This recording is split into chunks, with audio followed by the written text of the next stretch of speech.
À 11 voix pour, le Conseil de sécurité de l'ONU a adopté mercredi la résolution préparée par les États-Unis et le Japon.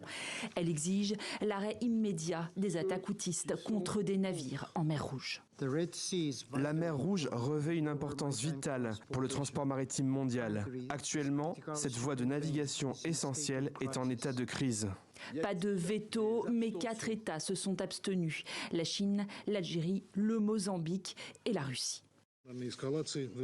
Nous avons appelé au respect des principes de sécurité de la navigation. Toutefois, nous sommes préoccupés par le fait que les États-Unis et leurs alliés préfèrent, comme en de nombreuses occasions par le passé, choisir la voie d'une solution unilatérale, par la force. Depuis le début de la guerre entre Israël et le Hamas, en solidarité avec les Palestiniens, les rebelles yéménites multiplient les attaques en mer Rouge, où transite 12% du commerce mondial. Leur cible, des navires qu'ils estiment liés à Israël. Sur ces images, la capture le 19 novembre du Galaxy Leader, propriété d'un Israélien. Ses 25 membres d'équipage sont toujours retenus en otage. Face à ces menaces, une force navale multinationale conduite par les États-Unis a été déployée. Mais la tension reste maximale. Mardi soir, les forces britanniques et américaines affirment encore avoir abattu 18 drones et 3 missiles. Cette attaque est la plus importante perpétrée dans la zone, selon Londres.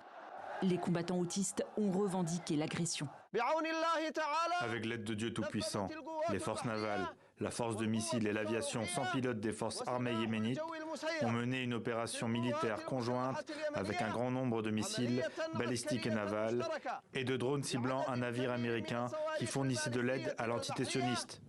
Depuis mi-novembre, près de 25 attaques ont été recensées. La résolution adoptée à l'ONU condamne également la fourniture d'armes aux rebelles houthis, proches de Téhéran.